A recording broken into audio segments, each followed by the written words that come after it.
maltrato infantil nos habla de muchas formas de maltrato,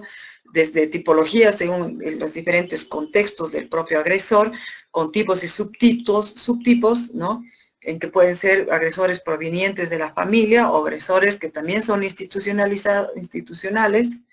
¿no? O, digamos, ya sociales, como puede ser la explotación, ¿no? Y ahí en intrafamiliares podemos tener, desde luego, el sexual como un elemento tremendamente importante, entender que la violencia no solamente es por acción, sino también por omisión, y por ahí el abandono o negligencia que se da, porque tantas campañas hay mundiales de no a la violencia, y se han entendido inicialmente como que la violencia se da por acción, cuando un padre pega, maltrata físicamente con violencia, inclusive la cuestión en la sexualidad. Algunas personas piensan que si los niños solamente son expuestos a pornografía o son expuestos a que estén posando con posiciones eróticas para que la persona saque fotografías, no es un daño sexual porque no se lo ha tocado al niño. Eso es un mito tremendamente terrible que hace que los agresores consideren que eso no es un daño a los niños porque no se los ha tocado. Y quiero hacer mucho hincapié en esto, porque la lesión no solamente tiene que ser, o la acción no solamente tiene que ser física, sino también puede ser psicológica y obviamente por omisión, ¿no? Y bueno, hay muchas otras formas de maltrato que en este momento no las vamos a tocar, como el síndrome de Münchhausen, porque eso es más un maltrato que un contexto sexual, o el prenatal, ¿no? Y en la institucional, bueno, cuando nosotros vemos a través de servicios sociales o medios sociales, de qué manera, digamos, la sexualidad es mostrada en los medios de comunicación, a través de las propagandas, que todo lo canalizan, o tanto canalizan a través de lo que es sexualidad, como que venden muchos productos a través de placeres que están muy relacionados con sexualidad. Bueno, las instituciones que en general también pueden generar violencia, no necesariamente el tipo sexual, pero sí al abordar temas sexuales, como ser valoraciones en niños que hayan sido violentados sexualmente, o mujeres que han sido violentadas sexualmente, se las revictimiza adicionalmente en la cantidad de valoraciones que se realizan, en vez de tener una o máximo dos valoraciones que diluciden, que aborden, que profundicen en la experiencia, en la vivencia que ha tenido esta víctima, y que esta víctima, pues, luego de hacer esta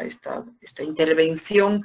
de la institución para poder dilucidar el caso y atrapar al agresor y que reciba su condena, pues la víctima pueda liberarse, entre comillas, de la intromisión de las instituciones, digamos, jurídicas como tales, que abordan el tema, y pueda abordar más bien una terapia,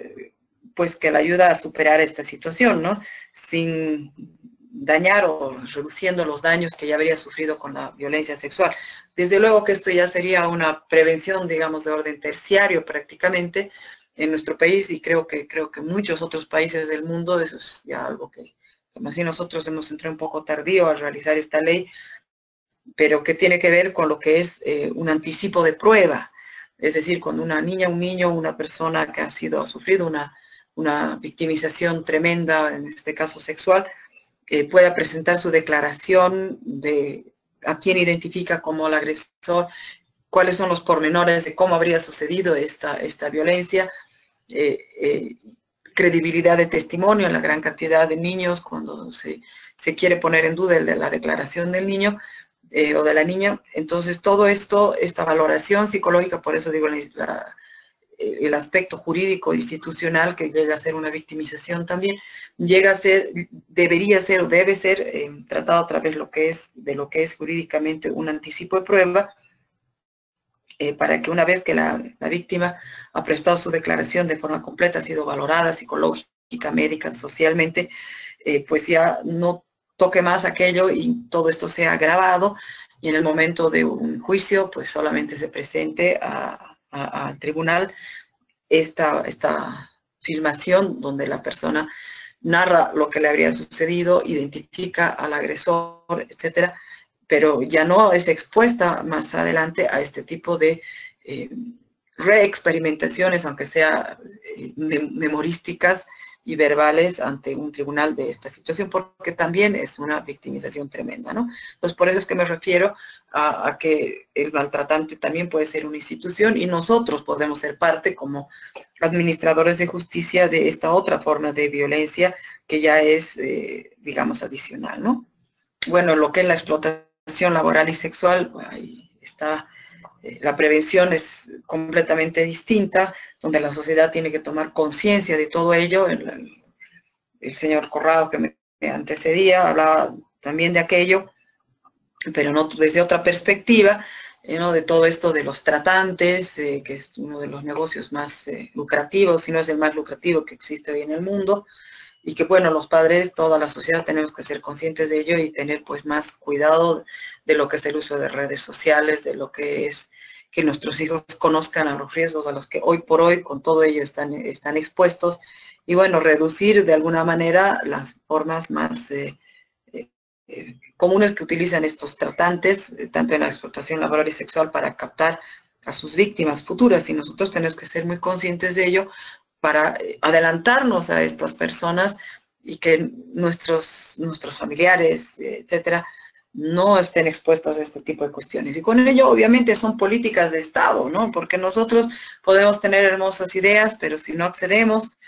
al Estado para que se creen políticas, en realidad, de prevención a partir del Estado y que todas estas se vayan desglosando y que cada uno vaya empoderándose de esta responsabilidad y lo que le toca en el rol que le toca, por muy chiquito que sea en la sociedad, pues estos tratantes, esta explotación va a ser muy fructífera para ellos y muy terrible para el resto de la sociedad. Aquí simplemente estoy enumerando una cantidad de formas de maltrato que, como les dije, no nos vamos a quedar con todas, nos vamos a centrar básicamente en este momento lo que son las formas violentas en el contexto sexual.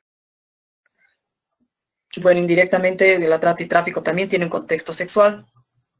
¿no? Y todo lo que es maltrato, pero tenemos un gran espectro, digamos, de formas de violencia infantil y, bueno, también a personas adultas, pero nos quedaríamos en este momento con elementos sexuales, ¿no? Si vemos cómo afecta, y algunas veces se han hecho estudios respecto de cómo afecta a un niño el ser víctima de cualquier tipo de maltrato, sea maltrato por violencia doméstica en la casa, por los padres, por el contexto familiar, o también ser víctima de algún maltrato sexual, ya sea por algún familiar o conocido cercano, o también externo. Se ha visto que realmente los síntomas que generan a posteriori de la victimización de este tipo de sucesos son muy parecidos, varían en la intensidad y eso también mucho varía de quién haya sido el agresor, ¿no? Si es el padre, el padrastro, el tío, el primo, el hermano, los agresores que habrían sido los agresores sexuales, son mucho, es mucho más fuerte la violencia, inclusive la actitud de la familia cuando se tiene una violencia sexual. Una cosa es que el agresor sea externo, una persona desconocida, es mucho más, entre comillas, fácil abordar a un niño que ha sido víctima de esto, que si es interno en la familia, porque existen sentimientos encontrados, ¿no? Si es el padre, el niño pues también lo quiere y a la vez lo odia por lo que le ha hecho, o la niña, y pues a veces la madre también lo repudia por lo que ha hecho, pero también es el mantenedor en muchos casos del hogar. Entonces por eso es que por lo menos en mi país hay muchas madres que callan sabiendo que sus hijas son abusadas o violadas sexualmente por sus padrastros o padres, porque ese individuo es el que mantiene al hogar, ¿no? Entonces como que sacrifica a esta muchacha en aras, digamos, del resto de la familia, termina siendo una cómplice. Pero llegando a los efectos, o sea, les pongo nomás este contexto como ejemplo, para pensar que en realidad todos estos son los efectos que en mayor o menor escala en uno o en otro, también dependiendo del niño, de la niña o de la persona, afectan o quedan como consecuencias o secuelas, ¿no? Se afecta todo el desarrollo del niño emocional, afectivo, social, etcétera. Ataca la autoestima, en que son niños que se vuelven muy inseguros, pierden la confianza. Las lesiones no solamente las tenemos que entender como físicas, porque estas pasan, mayormente pasan las lesiones físicas, salvo que haya sido una penetración en niñas muy chiquititas o en niños muy, muy pequeños en que han generado lesiones físicas donde han habido desgarros, pero normalmente las lesiones físicas pasan. Las lesiones psicológicas perduran de por vida, realmente quedan de por vida, y esto es algo tremendo. Se tiene una, no sé, una pérdida, digamos, de años de vida saludable, se reduce, digamos, la salud a lo largo de la vida, si es que esto no es tratado después de la violencia sufrida. Bueno, el colegio con el rendimiento escolar generalmente es otro de los síntomas a los que ataca, en que el rendimiento escolar de los niños baja tremendamente, o por ahí vuelven al otro lado. Siempre digo que las consecuencias son polares, es decir, los niños optan por conductas muy pasivas, muy negativas, y por el otro lado se van a conductas muy violentas, muy agresivas al otro. Es decir, no optan por conductas neutrales, positivas, digamos, armónicas, equilibradas, que ese es el término mejor, ¿no? Entonces, por ahí se van al otro polo y se tornan niños agresivos, violentos, rebeldes, y que cuando van creciendo, pues esa violencia va incrementándose y van tornándose también, después de haber sido víctimas, se tornan en agresores, o se van al otro lado del aislamiento, de la soledad, de la angustia, o buscan por el otro lado resolver sus problemas con violencia, o están mendigando cariño de otras personas y de otros, y eso en pandillas, o luego más adelante cuando busquen una pareja. También pueden caer en alcoholismo, en drogadicción, tendencia a cometer actos delictivos, es decir, una serie de factores que esto se ha visto que en general, independiente del tipo de violencia que ha recibido, estos son las consecuencias más factibles que se dan, ¿no? Los indicadores que nosotros podríamos tener en niños o niñas que han sufrido este tipo de problemas, podemos verlos, o sea, ya diferenciando un poco esta cuestión, físicos y del comportamiento y como comportamiento estresores en los adultos. Si son los agresores, los indicadores tenemos en los niños, si son físicos, daños físicos reiterados, moretones, magulladuras, y los adultos vemos que parecen no preocuparse, digamos, por el niño. Por eso es que también la agresión puede continuar a lo largo del tiempo. Como otros indicadores, son niños sucios, malolientes, pero ese es el tipo de maltrato que no es sexual necesariamente. Son papás muy descuidados. Si simplemente nos quedamos por ahí delitos que pueden hacer, vemos cansancio, apatía permanente, y bueno, no lo aprecian al niño los padres, los adultos, no sus padres.